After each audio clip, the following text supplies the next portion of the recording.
Hey, what's up guys? In today's video, I want to dispel the myth that you cannot afford to run ads. I think if you're running an e-commerce business, you should definitely strongly consider running ads to your products. It's going to increase visibility and increase sales. Of course, it comes with a cost, so it's a double-edged sword.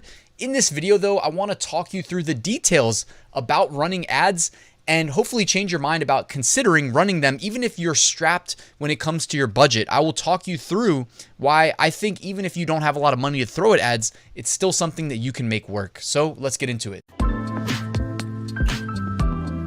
Real quick reminder, I've got some free resources for you, all linked at the top of the description. I've got the free weekly print-on-demand giveaway. I've got my 7-day Merch by Amazon mini course delivered via email, completely free. And I've got a great print-on-demand Amazon merch Facebook group, so check that out in the description. So as promised, even if you don't think you can afford to run ads, I'm going to try to change your mind in this video.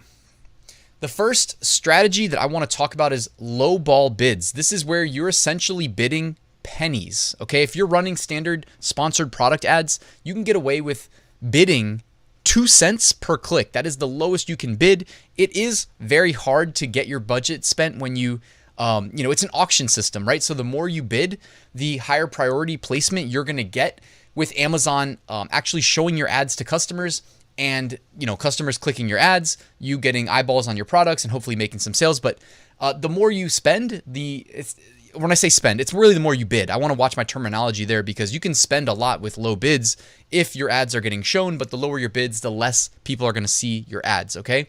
So it's not just how much you're willing to spend per click, but it's also your budget. But I did want to mention a strategy here, and that is that even if you set up your ad campaign and Amazon says suggested bid, let's just say suggested bid $1, okay? And you want nothing to do with that. You don't want to pay $1 for every time someone clicks your ad. Well, are you screwed then? What if you say, okay, Amazon suggested bid says $1. I don't feel comfortable spending more than 10 cents per click. That's a huge gap. But here's the thing. It may or may not work, right? If you are willing to at least set up a campaign with a budget of however much money you feel comfortable with, at 10 cents a click, though, you should probably feel comfortable with a pretty high budget because that's pretty cheap clicks. It's also relative to how much money you make from each sale. Like if it's KDP and you're selling cheap books, low profit margins, you really want to be tighter on your bids and whatnot. But let's just say Amazon suggested bid $1. If you bid 10 cents per click, are you going to get any clicks? Here's the thing. Maybe you will, because the people bidding $1 and the people bidding, anywhere between your 10 cents and their $1, because there's other competitors that are probably in between, they only have so much of a daily budget set. And eventually their daily budget gets spent. Okay. And then the next guy up, the next highest bid, they're going to start filling the most valuable ad spaces. And then after them, the next guy. And also, I don't know how much you guys look at Amazon, but they've really increased their ad inventory. That is places for ads to show up on page.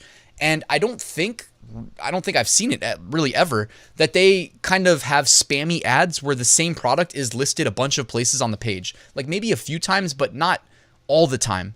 So even if you have a very low bid, you may still get to occupy an ad spot, maybe at the very bottom of the page, right? Because as they keep increasing their ad inventory, there's more and more places for you to render.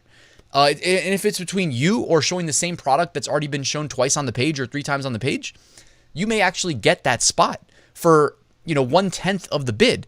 And then again, as people that are bidding more than you run out of their budget, you're the next man up eventually. So you may get your ad seen and clicked at, a fraction of what people ahead of you are paying.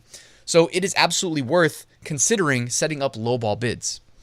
By the way, I also just walked through how to do this in a previous video just from earlier this week. So I can link to that in the description, but it's also on my channel. So check that out. It goes through the step-by-step and it honestly takes like 5 minutes or less. I also want to talk you through ACoS, all right? Advertising cost of sale. If you're not familiar with this concept, this is basically on a percentage basis, like what is your profit margin and how much money did you spend to generate a sale? Okay, so if your profit margin, in this case, let's use a Merch by Amazon t-shirt selling at the default suggested rate of $19.99. Well, if you make a sale at $19.99, you make $5.23 profit. That means if you run ads to that shirt, you can spend anywhere from $5.23 to generate a sale or less to be break even, right? Or profitable. Like if you make $5.23 a sale and you spend $5.23, that's break even. Okay, you didn't lose money there. And if you spend any less than $5.23 to generate a sale, you're profitable. And of course, the benefit of this is that each time you make a sale, guys, you're also improving the organic rank of your listing as the algorithm is learning more about your product. So this is where, whether you're running auto ads and you're letting Amazon kind of figure out slowly what keywords to associate with your product, which, by the way, like, we don't know every single relevant keyword to our product. So you do want to always probably run those auto campaigns. And then you want to take those high value keywords that are converting and move them to a manual campaign. But also, you know, with a manual campaign, it's like, if you're selling a t-shirt with a unicorn on it, well, do you think you should be advertising on the keywords unicorn t-shirt? Yeah, you probably should, right? So you don't have to just wait for the auto campaign to figure stuff out. We can, you know, probably figure it out ourselves. Like, what keywords are humans going to type in when they're looking for our product? So we have, by the way, with ACoS, advertising cost of sale, the math is we take our profit margin, or we take the amount of money we make per sale. So in the t-shirt example, $5.23. We divide it by $19.99, and we get the 26.1% profit margin. The profit margin, again, that represents our break even. So anything that is, in this case, with Merch by Amazon, standard t-shirt, $19.99, US market, if we have an ACoS of 26.1% or lower, that means that we are making money. If it's exactly 26.1%, you're breaking even. But even at break even, guys, you're helping the algorithm learn about your product, which is going to result in organic sales and better placement, which, by the way, those numbers don't get rolled up into your advertising numbers. So you won't actually know, you won't be able to attribute the money you make from the organic sales to the fact that you spent money on ads. So it's a win-win. As long as you're not like seriously wasting money. I did a video, actually, was it last week or the week before, where I had a one-on-one call, and with permission, I was able to share that somebody's FBA product, in addition to like what they spent on the product, they really didn't look at their ads. And I was like doing a screen share with them in the one-on-one call, and I was like, man, you better turn those ads off, because I mean, I'm not kidding, guys. $23,000 were spent on ads because they were kind of set up and not paid attention to, and really high budget and kind of irresponsible bids. So I know that when you hear that, you're like, okay, Ryan, you just talked me into running ads. Now you're talking me out of it all again. But that's why I set really responsible daily budgets. But especially more important than the budget, you get to control your bids. You know what I mean? So just make sure your bids aren't excessively high. When it comes to Amazon doing suggested bids, I always say start low, start 50% of that and then work your way up if it's not working. Now, here's one thing that I should have taken screenshots of, but I didn't. In your advertising console, when you log in and there's the table kind of showing you your advertising data and there's columns, like each row is a different product or a different campaign, let's say, different campaign. And each column is a different like advertising metric. There are two that you should enable right now. And I can write this in the description for you as well, so you have it visual. You want to enable the ACoS, the advertising cost of sale, because it used to be there. Now it's not there by default anymore. I don't know why that is. So enable ACoS, because that's the really important metric. If you ask me, it's the most important. And then also enable impressions. I don't know why that's not there by default. Enable ACoS, enable impressions, okay? When you see impressions, you get to see if your ads are at least getting seen, which means they're getting served, okay? If your impressions are low, that means you definitely need to increase those bids. It depends on your budget. I get it. But with ACoS, that's really the metric that I care most about, because it helps me know if I'm losing money. And this is in aggregate, by the way. It's over a time frame. So it's not on each individual sale, but it's in aggregate. So some days you may spend and not make any sales. Other days you may spend a little and make a lot of sales, but it averages it out, okay? And as I mentioned, guys, the name of the game on Amazon, on the world's largest e-commerce marketplace, to me, is improving your organic rank. And I want to do that in any way possible.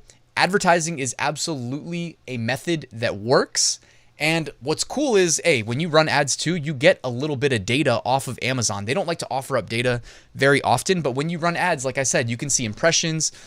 You can see what keywords are converting, what rate they're converting at. You can see how much money it costs to advertise on specific keywords. Like, I've literally launched FBA products because I saw how cheaply I could run ads on valuable keywords.